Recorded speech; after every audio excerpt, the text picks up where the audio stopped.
economics, education, entertainment, labor, law, politics, religion, sex, and war. If you do not understand racism, which is white supremacy, what it is and how it works, everything else that you understand will only confuse you. Confuse you. Confuse you. Confuse you. Confuse you. If you do not understand, confuse you. If you do not understand, confuse you. If you do not understand, confuse you. Confuse you.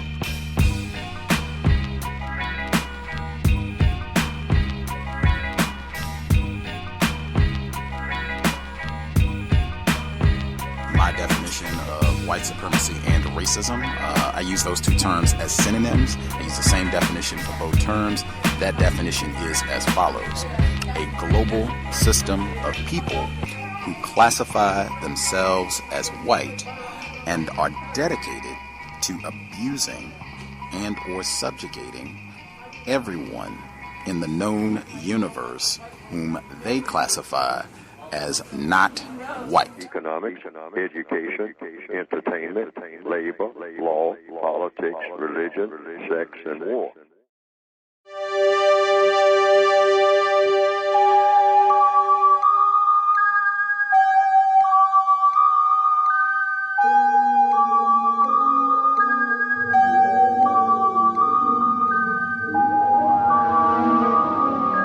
Man lives in the sunlit world of what he believes to be reality.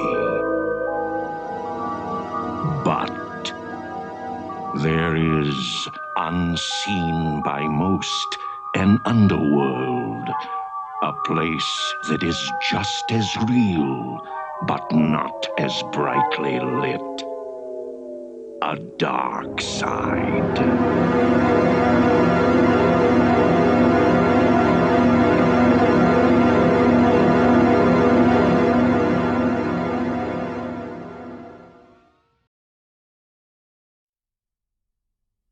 You're showing some signs of wanting to be a man while you're fighting. In other words, it's just like, look at it within this context. This is the best way. This is why I give this illustration all the time. Consider yourself a prisoner of war, because according to logic and all the evidence you are, because there's a war against non-white people by those white people, not all white people, but those white people who have chosen to practice white supremacy.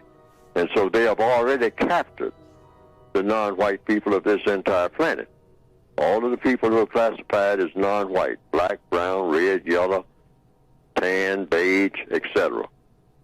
We are born in a prison. So as a prisoner of war, you're put in a childlike position. You know, that's why people make people prisoners. They take away their manhood. They take away their womanhood and make them into what? They render them by their position, by your position, into immature people, boys and girls, completely dependent on what? The prison masters. So you might be trying to evolve by breaking out of the prison or destroying the prison, or breaking down the prison, which is what you should be doing, actually eliminating the prison, because there's no way to break out of it. You should eliminate the prison itself and set up something that's not a prison, because this prison never should have existed in the first place, the system of white supremacy. That's the name of the prison. So you evolve out of that by working against it. But you're not a man while you're trying to do it, because you're still trying to do it. It's just like a boy trying to become a man. Well, he'll be trying to become a man until he gets to manhood, meaning he's able to manage now. Man means manage. Now he is able to do things on his own. Woman, the womb of man, same thing. She's able to do things on her own. She's no longer a girl. She's mature now.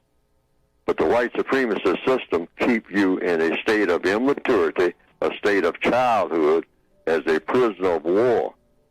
so that the managers of the system of white supremacy are supreme over you in all of these areas of activity. But you're not a man as long as you are subject to that system. You're either a prisoner or you're not. There's no such thing as in between. You can't be a half prisoner. You're either a prisoner or you're not. As long as you're subject to white supremacy, you can't be a man and you can't be a woman. We've been rendered boys and girls. One evening in October of 1958, there were two black boys and some white girls and boys playing in a vacant lot in Monroe. And on toward evening, a kissing game ensued. Someone kissed someone.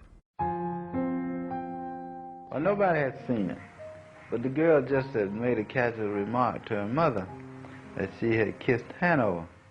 And then the mother got all excited and started scrubbing her face, and called her father, and he threatened to kill him, go kill him, and got his shotgun. The police went looking for them too.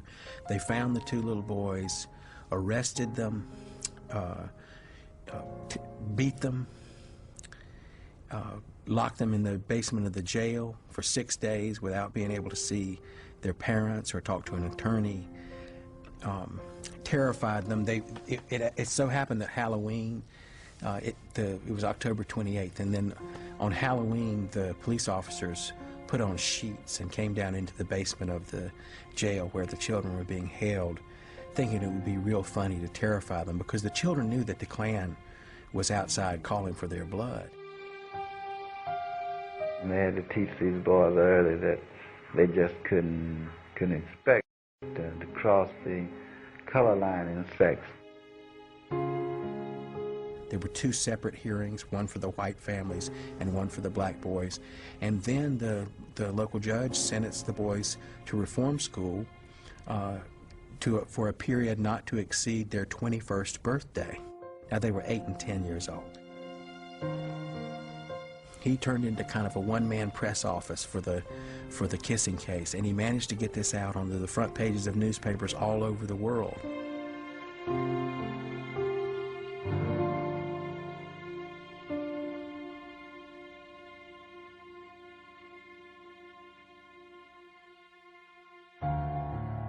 The bad publicity really forced Hodges to intervene and release the boys after only 4 months.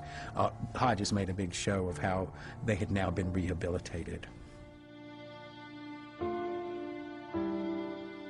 One of the important things about the kissing case is that it brings Rob to a kind of national and even international recognition. Well, black males lost control of everything once they became under the jurisdiction of racist man and racist woman. So once they were in prison, all prisoners are equal. So therefore, the black female cannot depend on the black male for anything. Why? Because he can't depend on himself for anything. He's a prisoner of war. All prisoners of war are equal, regardless of what their rank was before they became prisoners of war. If anybody that understands anything about being a war prisoner, you may have had some rank before the war began, and people saluted you or said that you were this and you were that. Why? Because you had the ability to have some power and get things done. Once you became a prisoner of war, even if you were a general in the old days, or a master of supplies, or politician, that was looked up to by everybody and all like that. Once you became a prisoner of war by an alien power, and the system of white supremacy is alien to their victims, then they got nothing. They got nothing going for them. So the black female who is looking for the black male to be some kind of leader and protector for herself and her offspring, give up on that. As long as the system of white supremacy exists, you can't depend on that at all. You can ask for some help, like one prisoner can ask another prisoner for some help. And here again, I used the prison movies like Shawshank. People came to Red and asked for help in getting things from the outside and all like that. But that was very limited. And the little help that you're going to get is very limited. And then the help is really not guaranteed, and by no means. Any help that you get that's guaranteed has got to come from one source, and that is the prison masters, whoever's master of the prison. And the system of white supremacy is the master of all of the non-white people on the planet. The system of white supremacy is the master of all of the non-white people on the planet. Now, you can expect all kinds of unreliable and non-constructive behavior by people who are prisoners of war in that artificial system, particularly if the war is a bogus war to start with, which the system of white supremacy is.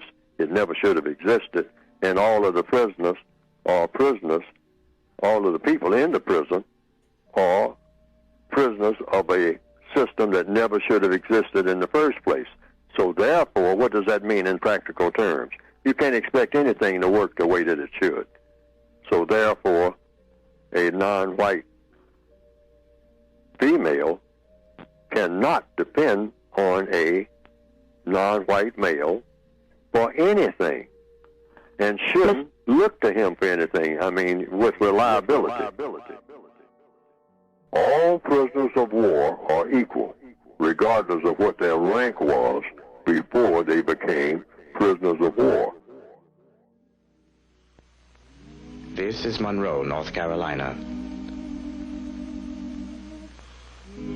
The town where local NAACP president Robert Williams created headlines when he said, "Sometimes violence must be met with violence." Many asked why. Because some of the people who had thought that it would be better to settle these cases violently, I had been able to persuade them that we should use the courts and go into the courts.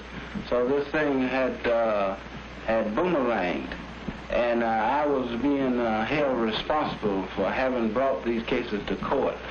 There was a trial where a Negro maid had been kicked down a flight of stairs by a white man, and that this man hadn't even bothered to come to his own trial, and that he had also been acquitted. And there was a demonstration as a result of this in the courtroom by the Negro women of the community. And they had approached me and had said, well, you said that you would see that these people would be punished because through the organization we would have competent counsel, and that if it hadn't been for you, that these people would have been punished. And they wanted to know what I would recommend that they do from then on. And so I recommended that they meet violence with violence, that Negroes must be prepared to repulse attacks, that they must be willing to fight, that they must be willing to die and to kill if necessary, that there was no law, no 14th Amendment to the United States Constitution of equal protection in the South, and that therefore they didn't have any deterrent, so they would have to create the deterrent force themselves by meeting violence with violence. All prisoners of war are equal, regardless of what their rank was before they became prisoners of war.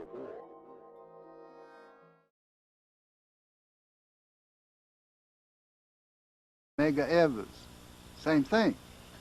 Now, that's not going to encourage a child, a young boy, to stand up. He doesn't want to be like somebody who was slaughtered like a dog. But if you can say, oh, Mount Vernon, you know, George Washington went to Mount Vernon and lived out his day. Well, that's a chance. Just like when if they should come in here to draft us now for the armed services, we go hoping that we'd be back. But if the man came and say, look, you go kiss your wife and your neighbors and everybody goodbye, all of it, go kiss your loved ones, because you won't be coming back. Do you think you'd be drafted into the armed services? No. No, you would never stand for that. In fact, we'd kill him before he got out of here. So that's not the type of thing that's really conducive to resistance on our part. But as a result, I was able to overcome that by analyzing these situations and observing what they were doing. And the Marine Corps, even though they put me out, I learned more from them than any place else, because the way they operated, the way they dealt in fear, all kinds of things. So when I got control of the NAACP, the organizer, I appointed these veterans. I knew that veterans had been trained to do things if they had the leadership. But the only thing was missing was the leadership. So we got 200 people under arms, and these men fought the Klan. And they didn't show a bit of fear, not a bit. And sometimes I found out how deep this feeling is running with some young people. Sometimes at night, the guys would sit around and they would say, "Brother Rob, do you think they're coming tonight?" And I would say, "No." And they would say, "Why aren't they coming?" I said, "Because we're here. That's why they're not coming." Because we had dug foxholes, we had steel helmets, we introduced the first Molotov cocktails to the freedom movement. And they had all kind of military equipment, sandbags we had put up. And I would say, well, the reason they're not coming... Did they ever come? Yeah, they did come once, but they didn't get in. Oh, well, there was a shootout. And they left there running from the black community. The problem was that 18 black women had been struck on the streets with objects from cars that white men were passing throughout these objects. So the black people, ministers, had been up and they were begging the officials to stop these people from making their forays into our community. And officials told the black ministers that they had as much right for the Klan to organize as for our communist NAACP. So we asked the preachers, please don't go back anymore, we'll take care of it. So they had struck 18 women, so finally we got our rifle club. I got a charter from the National Rifle Association. I had been in the Marine Corps and I found out that civilians could get charters. We got a charter. We dressed up the occupations that made them think that we were white people. Just like a cook became a restaurateur, and a brick mason became a construction owner, and we just changed the occupations and they gave us a charter, and we had the parent charter for that county from National Rifle Association. So that gave us the right also to get some of the arms that we used. So as a result, after we had arms and had disciplined the group, then out in the county, a white man attempted to rape a black woman who was 8 months pregnant. And there was her neighbor, who was a white woman, had brought her to the police to help to try to get an indictment against the man who tried to rape her. And the chief of police refused to give a warrant, so we had to get involved with the NAACP. And as a result, then some of the men in the community said, well, suppose we take care of this. They're not going to do anything. And I explained to them that they couldn't take care of it. They said, well, we could just go by his house and sprinkle maybe a few machine gun bullets. And said, no, you can't do that. So it was just scaring. No. Then they said, well, we could throw a stick of dynamite on his porch, couldn't we? No. So I said, he'll be taken care of in the law. So what they did, there was a young white woman lawyer from New York who volunteered to come and prosecute this man. She came all the way to North Carolina.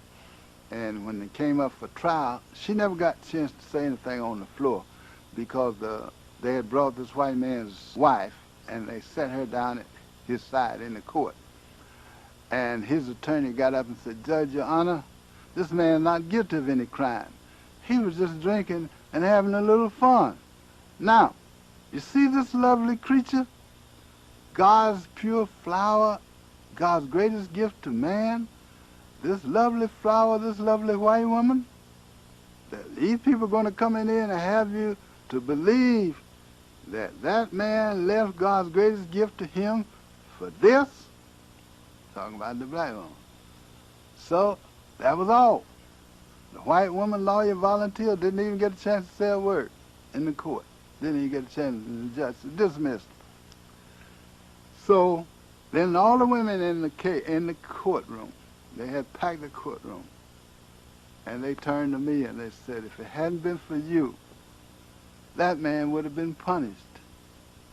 Now you open the floodgates on us. They feel that they can do anything they want to us with impunity. Now what are you going to say? And I said, I'm going to say from this day forward, we will meet violence with violence. We will become our own judges, our own prosecutors, and our own executioners. And that's what we'll do from now on. And so they had to take the man out of the back door of the courthouse. They couldn't bring him through the crowd of black women who had congregated there.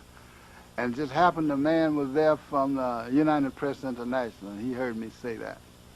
And that night they flashed that. He called me back at midnight, and he wanted to know, say, you had time to cool off. I've got a statement you made today, and before I send it out on the wire, I'd like to know, do you stand behind that statement? I said, yeah, I stand behind that statement. If you call me back 6 years from now, I'll still stand behind it. And they sent it out all over the country. Next day, just like the world was on fire.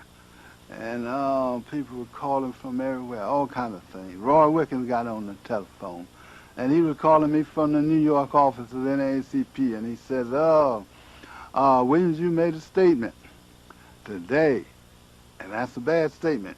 And what we want to do, we want to bring you to New York, and they're going to put you on the network and give you a chance to apologize to white America for what you've said. And I said, well, if white America's going to apologize to me first for what they've done to us, I'll apologize to them.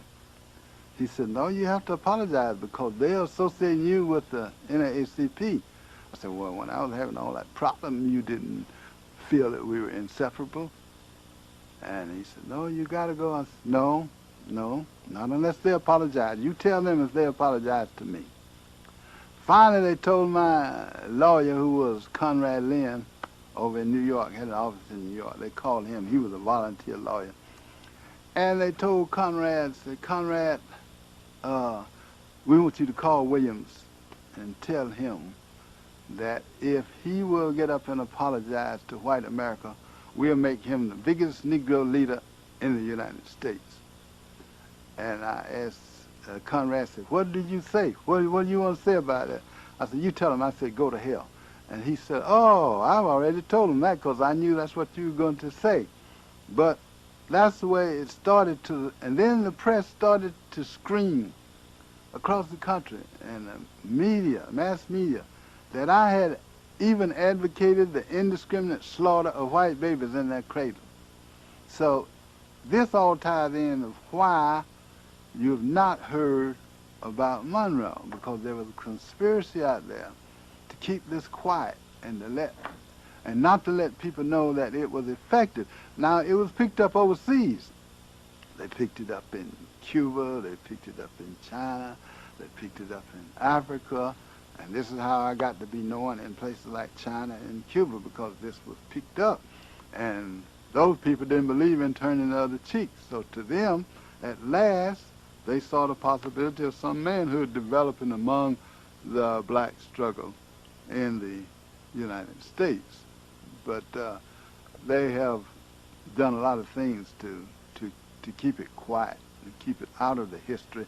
And now they're beginning, more and more it's beginning to creep out. Now they've got what they call the Robert Williams Collection at the University of Michigan, and scholars are beginning to dig into this, and it's going to prove embarrassing to a lot of historians of how they missed so much history in this movement. Would you say anything different today? Would you change anything?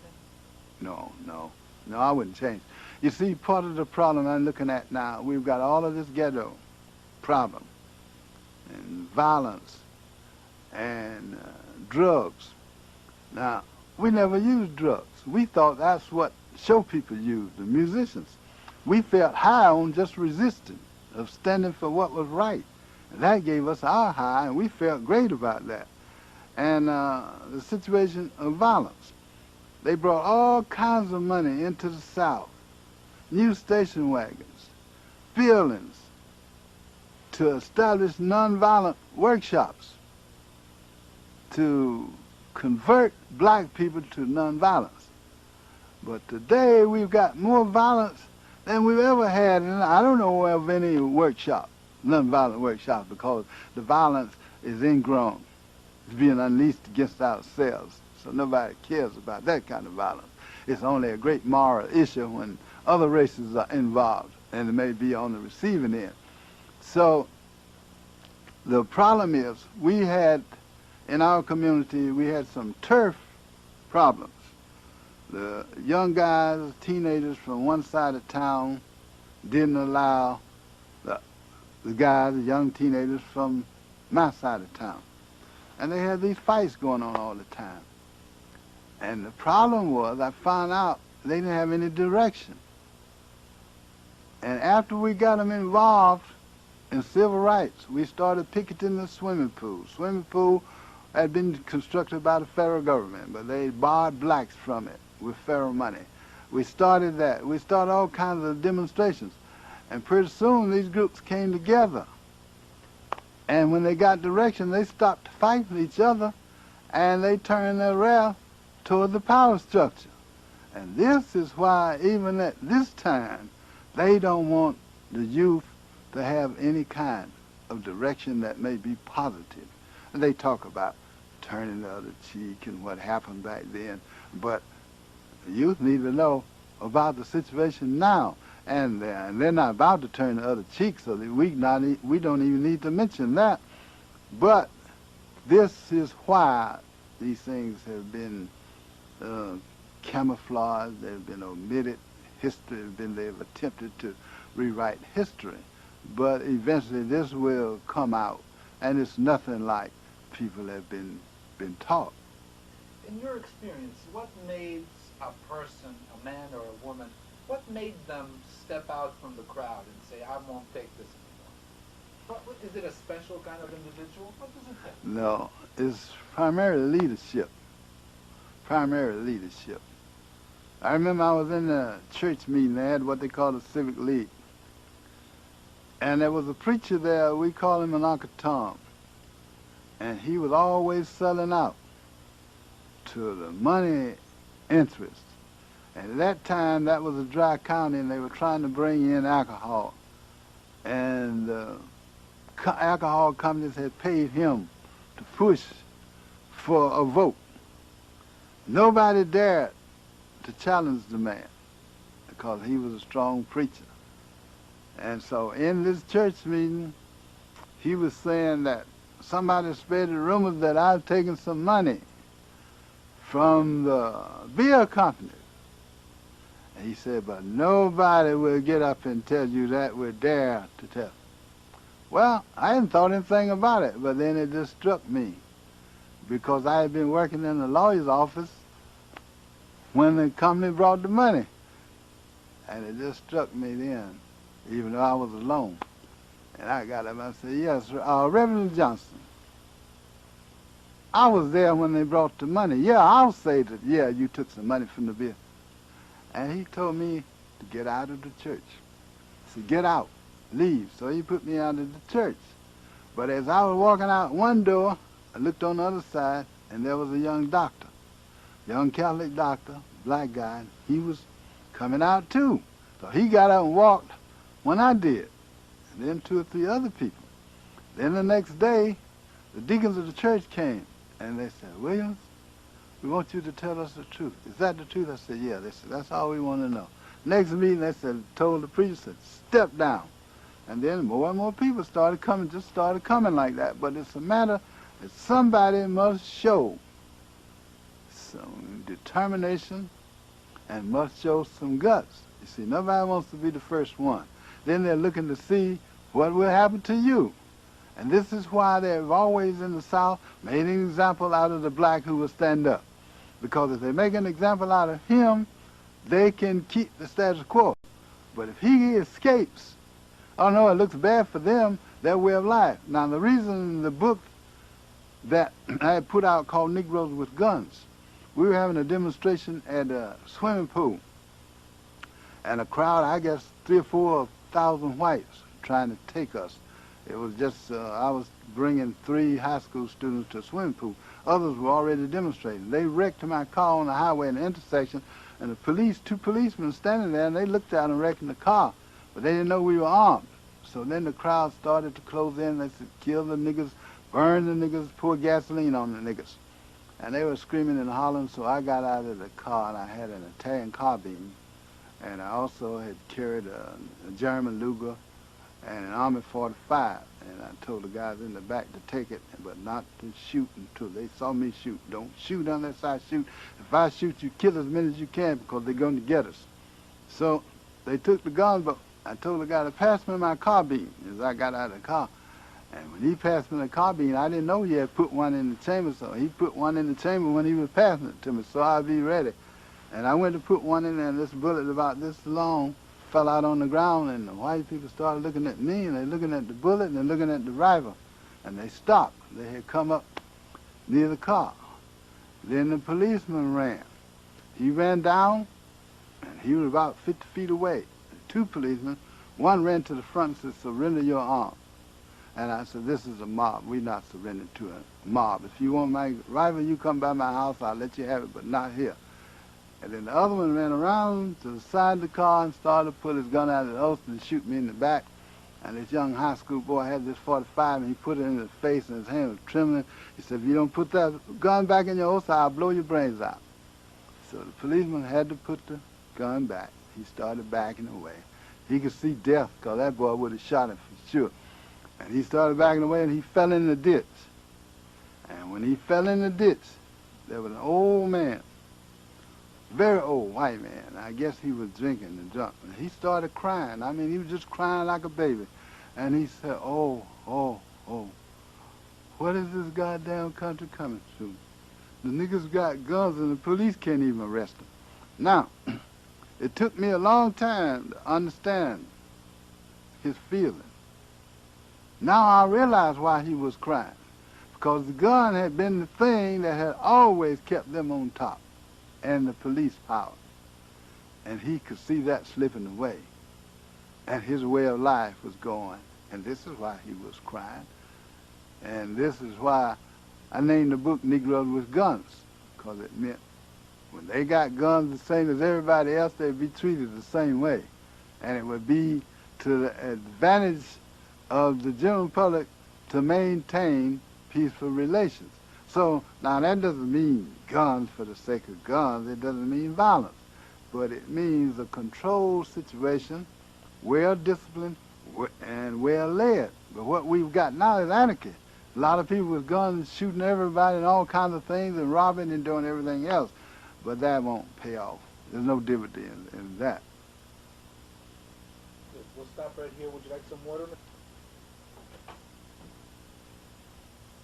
Mr. Williams, what would you say to a youngster who were to tell you at this point that, you know, well, hell, I don't want to get involved. I really don't. You know, I want to get my own. I want to be done with it. I want to get my house. I want to get my car. And I want to live my own life. I really don't. You know, the community doesn't care about me. Why should I care about the community? All I'm going to get is grief.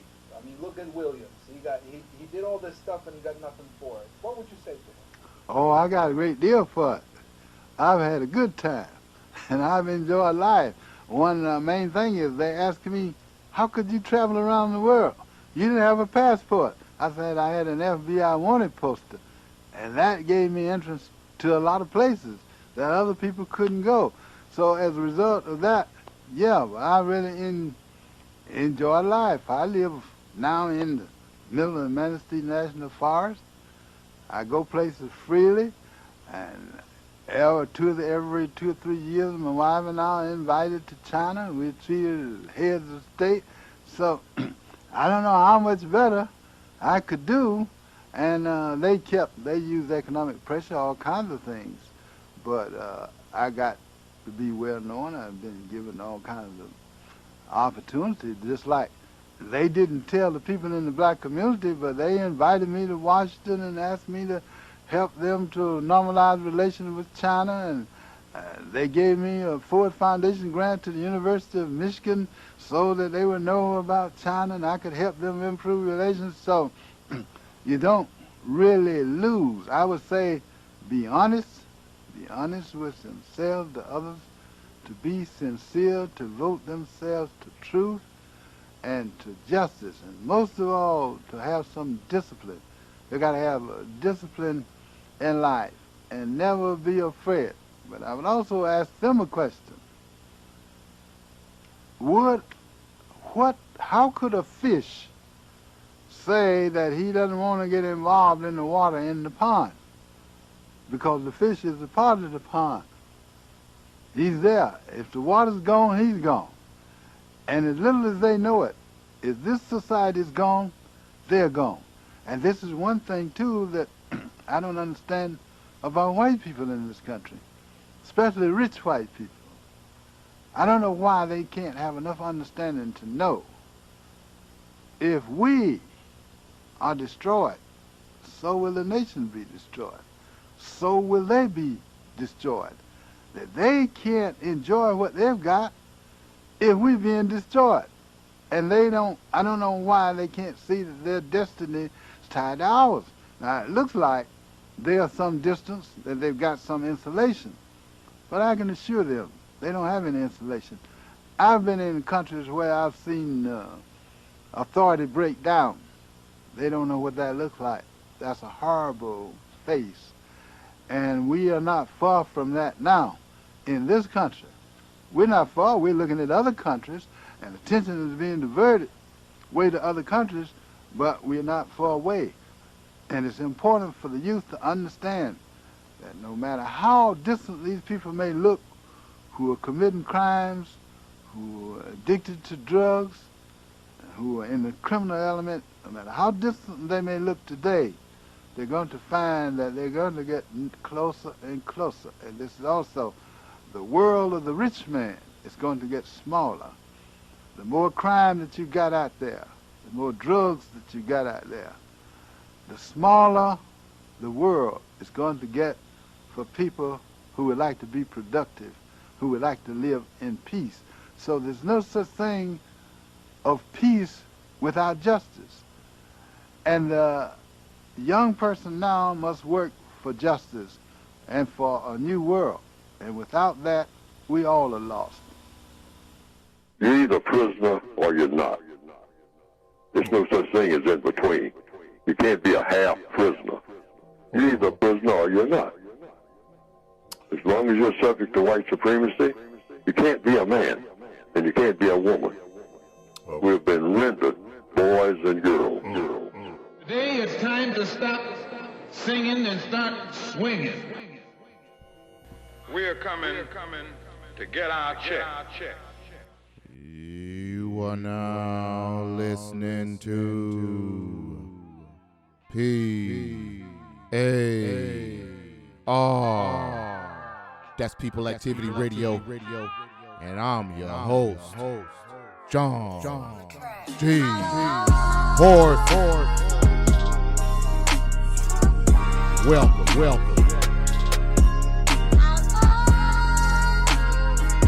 You have found your family in a peaceful place. Yeah.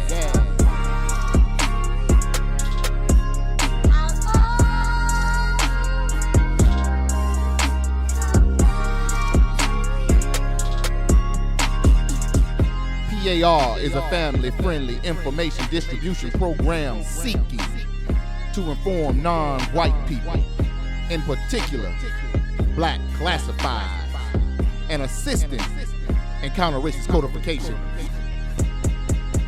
The title of today's episode is Robert F. Williams, Black Armed Guard, and the Myth of Black American Cowardice. One more time.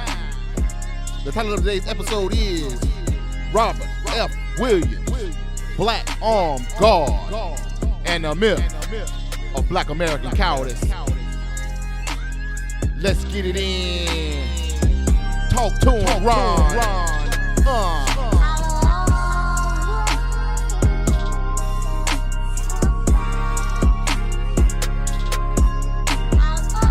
Let that foundational Black American spirit get into your system. Ron Isley, ladies and gentlemen.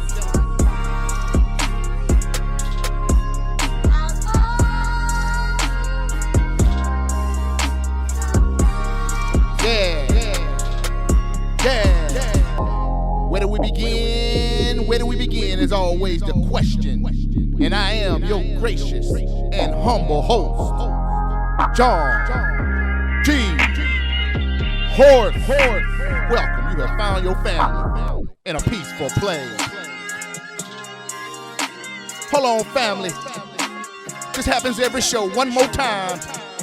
Let me let that lead guitar get into my spirit.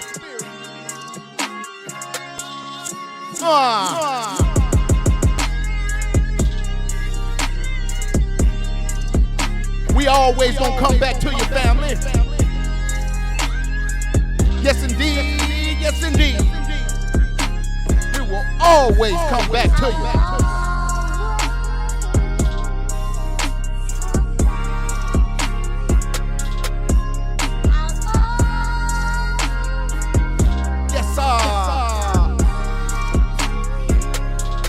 Bob that head, family.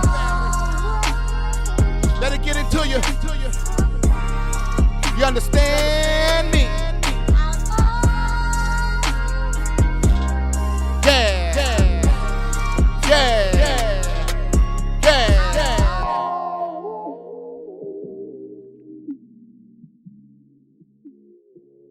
You are now listening to P.A.R., that's People Activity Radio, hosted by John G. Horse, a blue-collar commentary radio podcast attempting to remove confusion in everyday social events. If you are subject to non-white classification, in particular black classified, welcome, you have found your family in a peaceful place. Where do we begin? Where do we begin is always the question. And I will repeat the title of today's episode without all the echoes. And the title is Robert F. Williams, Black Armed Guard, and the Myth of Black American Cowardice.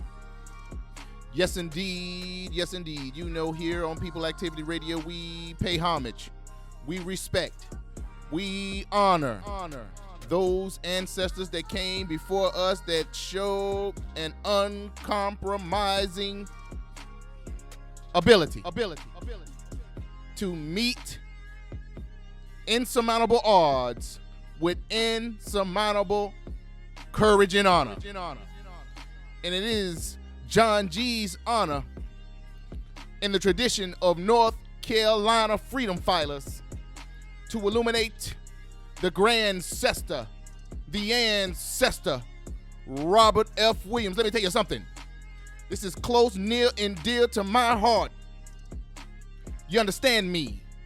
Because in my journey and my quest to search and to find and to look under rugs and turn over rocks and stones and lift up dusty books and open them up and look at pages of archival information in suspected white supremacist news publications and black news publications. When I found information on this grand ancestor, and I am referring to North Carolina, the Honorable Robert F. Williams, former military, Marine Corps veteran, Robert F. Williams. Before there was a Deacons of Defense in Louisiana, before there was a Black Panther Party of self-defense, before there was a Black Power movement. You understand me? There was a tradition of counter-racist violence that existed in the lineage and a legacy of people who found themselves subject to black classification in these United States from the beginning. And I suspect this brother, this grandcestor, this ancestor, Robert F. Williams, was reared, born, and nurtured in counter-racist thought, speech, and action. I'm talking about he was raised by counter-racists, by parents and grandparents and great-grandparents and ancestors and grandcestors who had no problem putting in work when it comes to self-preservation. Yes, indeed. Yes, indeed. This is not going to be a long show. This is nothing but a source material reference show. Because if you're passionate about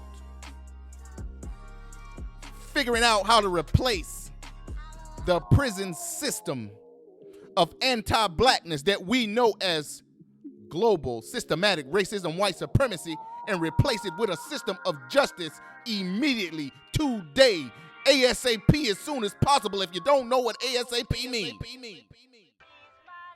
And some of you will ask, what do you mean, John G. Horse? This is a source material show. You're not going to go on a long-winded diatribe like you usually do. Not really. I can't put into words. I cannot articulate.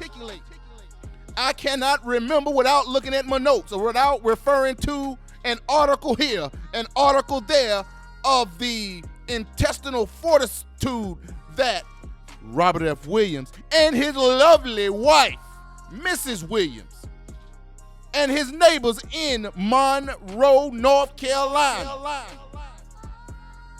I could not honor them by running my mouth.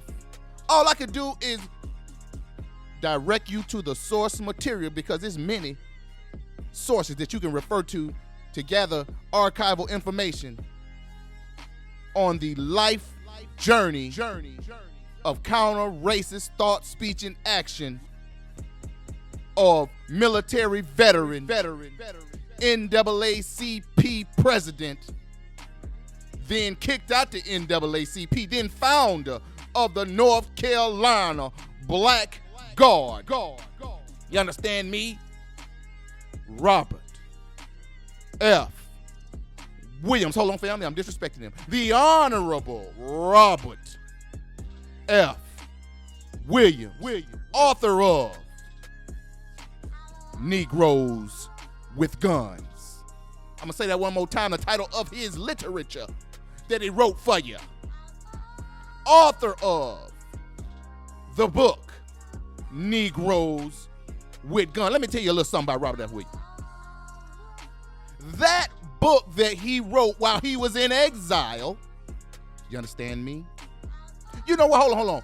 I'm going to get a real true historian to break down some of the activities that our ancestor Robert F. Williams found himself and his fellow victims subject to black classification in these United States having to respond to. Oh, John G. sometimes has to lower his octave and lower his tone. You know, this stuff here it sizzles in my spirit, as Country Wayne would say on his platform. Because I often hear, and if you listen to my show, you know one of John G's pet peeves is the idea of fellow foundational black Americans that our ancestors did not fight back. Our ancestors put their tail between their legs. Our ancestors allowed people who classify themselves as white, and we suspect, because of the historical track record of this nation, and we suspect, believe in white supremacy. Every time they came round, we allowed them to knock us upside our head. We allowed them to take our women, men, and children and do with them whatever they wanted. That we allowed them to strip us of our land, strip us of our God-given rights. Ain't got nothing to do with no law. You understand me? And there can be nothing more further from the truth. If you find yourself a descendant of foundational United States black classified, you are finding yourself descending from a legacy of rebellion, a legacy of renegade behavior, not in a negative sense, simply because whatever you call the law of the land is nothing but anti-you if you find yourself subject to black classification. This is a systematic prison predicated not on crime, predicated on your color classification. And when you find yourself subject to that thing called black classification, here comes the mistreatment. Here comes the injustice. Here comes the criminal syndicate, the criminal empire that we have termed the global system of racism, white supremacy. And under the global system of racism, white supremacy, all victims equals people subject to non-white classification. In particular, black classifieds are equal. As our elder Neely Fuller says, don't matter what rank you had before you became subject to the prison. Once you are in the prison, hell, I could have called you a lieutenant before you got in this prison, but when you get in this prison, you on the same level as all other prisoners. You identify prisoners by their uniforms. Back in the day, they used to wear stripes. Today, they wear orange, blue, white, black. But your prison uniform here in the United States of America, old John G had concluded, is your color classification, racial classification, black classified. Now that is either true or it's not true. But let me get to the historian who can better articulate the contributions to black self-respect. In North Carolina, that the Honorable Robert F. Williams practiced. And without further ado, I'm going to let Professor Damon L. Fordham give you some of that word. You know how we do. Cue the clear. The last one I want to talk about is of a great forgotten brother in our history who should be better known. This is the guy who did what Malcolm and others talked about. This is Robert Franklin Williams of Monroe, North Carolina. All right. He was a World War II veteran.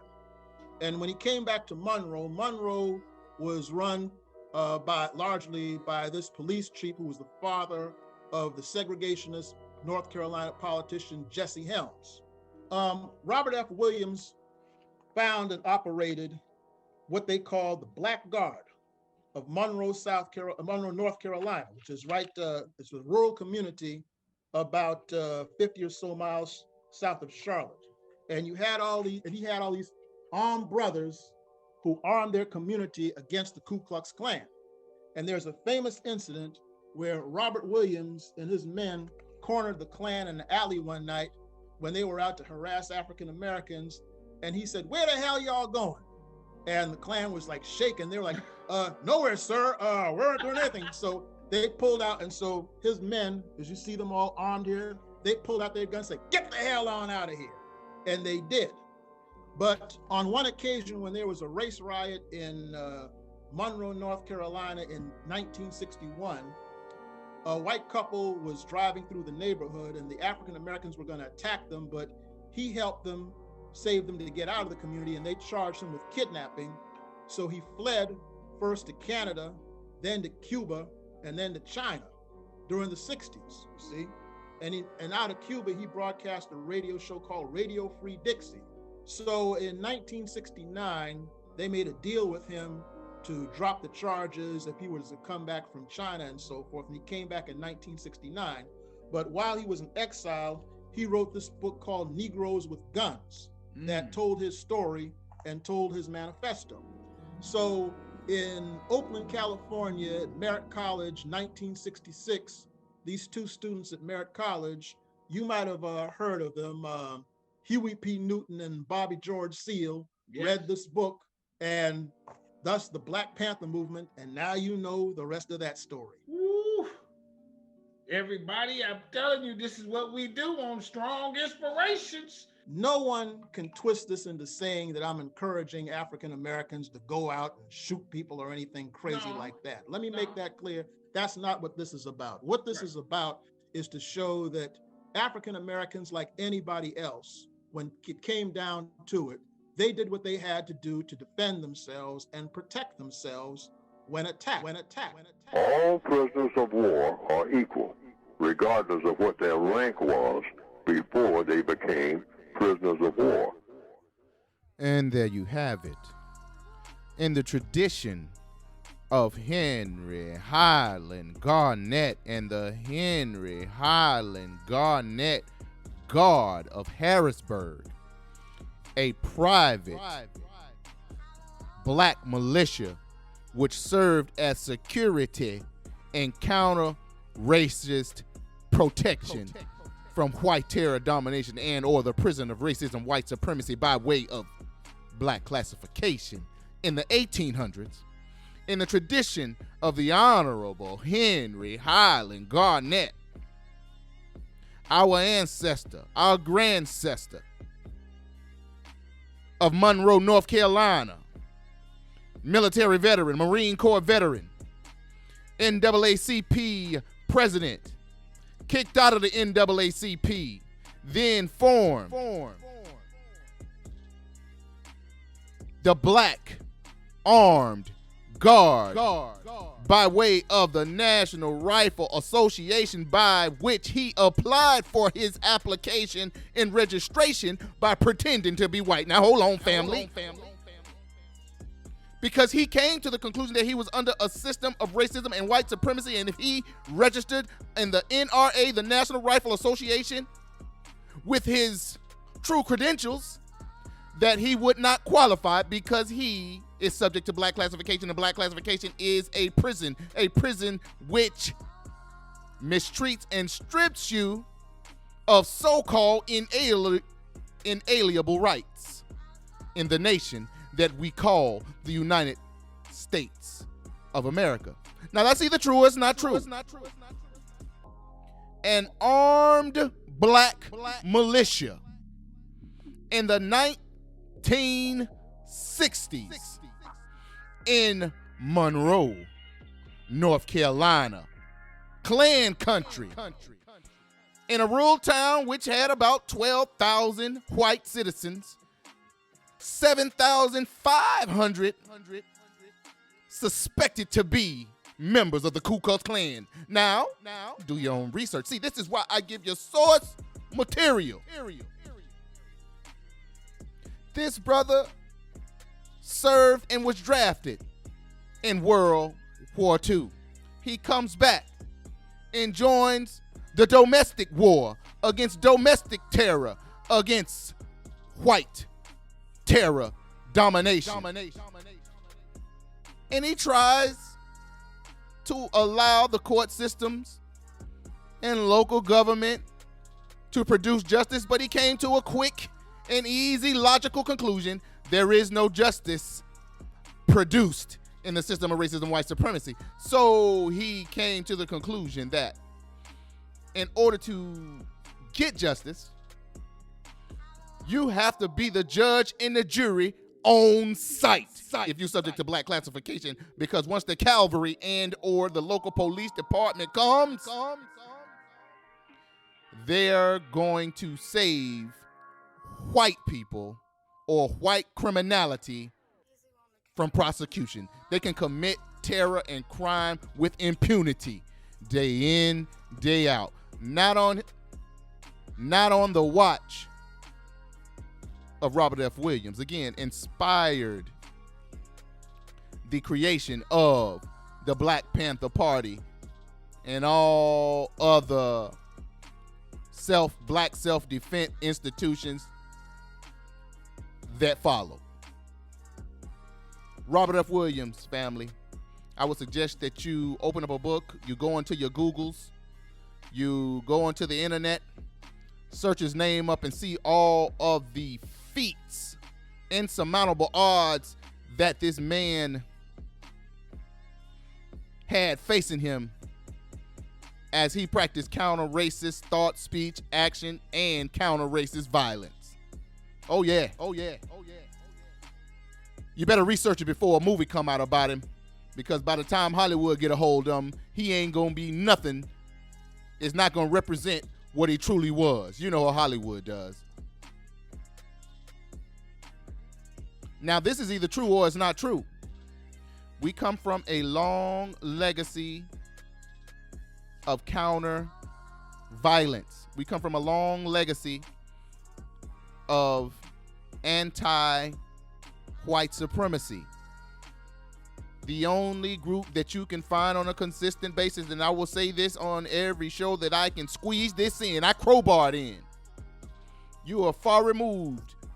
You're going to be hard-pressed to find any other group that stands toe-to-toe with the system, the criminal enterprise, the government, the military faction of anti-blackness and or racism, white supremacy. You will not find any other group that on a consistent basis from our existence on paper that they call historical records that faces death, that faces the devil eye to eye, toe to toe, nose to nose, and fights back. Foundational Black Americans, foundational United States Black Classifieds, Henry Highland Garnett, look them up. Robert F. Williams, look them up.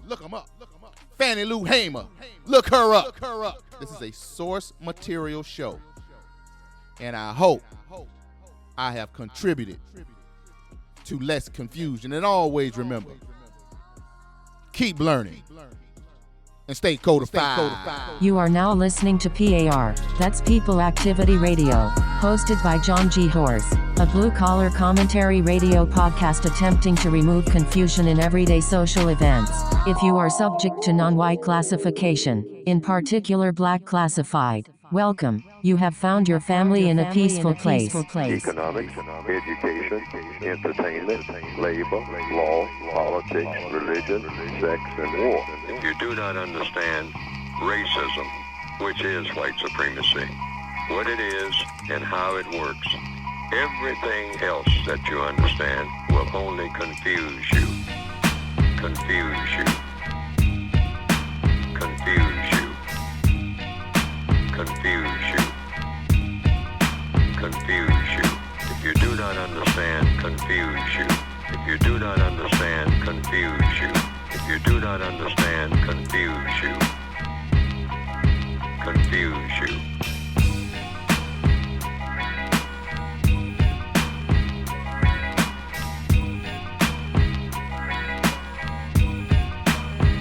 My definition of white supremacy and racism, I use those two terms as synonyms. I use the same definition for both terms.